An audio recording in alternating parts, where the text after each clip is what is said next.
People around the country are looking forward to celebrating Valentine's Day with chocolate or roses. But for those who have experienced domestic violence, the holidays centered around relationships and love can be extremely triggering. And here now to tell us more is Mary Jane Foster. She's the president and CEO of Interval House, Connecticut's largest domestic violence agency. Thank you so much for being here. To begin, why is Valentine's Day so tough for survivors of intimate partner violence? It is a day that reminds them of the loss. It reminds them of the fear and the abuse. And so it triggers on so many levels. And I remind people regularly that when we talk about intimate partner abuse, we're talking about two people who came together, who fell in love, who put their hope, faith, and trust in each other. And then something went terribly, terribly wrong.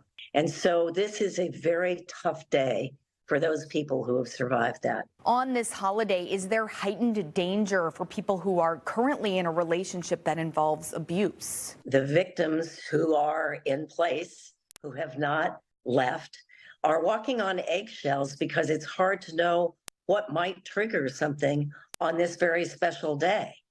And on top of that, we are coming into Valentine's Day fresh off the Super Bowl, which is one of the most violent days of the year for victims of domestic violence. How can a woman or a man who may still be in danger try to best stay safe? One of the most important things that domestic violence agencies, including Interval House, does is help women and men think through how to stay safe. So employ those things that you already know about protecting yourself, whether it's distancing, whether it is staying silent, whether it is going out. The victim will know what keeps him or her safest. For survivors, you have recommendations that include not engaging with an abusive ex, preparing for flashbacks, and seeking time for therapy or self-care. What would you tell a survivor on Valentine's Day to help them from being triggered?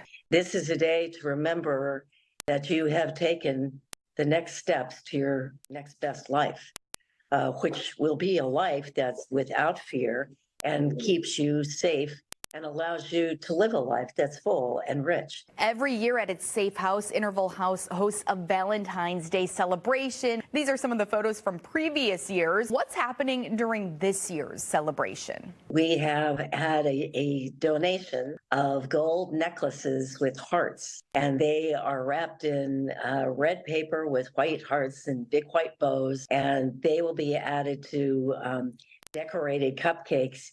And last week, all of the kids made very special Valentine's Day for their moms. Interval House is also holding a press conference tomorrow called Love Shouldn't Hurt. Here's some video from last year. Why are you highlighting teen dating violence? Alarmingly, 1 in 3 teens report abuse in a dating relationship. So the most important thing we do in the month of February is shine a light specifically on teen dating violence. We will be featuring a young, very brave woman to talk about her experiences. So it's really important to let teens know love should not hurt. Mary Jane Foster with Interval House, thank you so much for speaking about this important topic. And remember, if you need help, you can always call or text the Safe Connect statewide hotline. Advocates are available 24/7.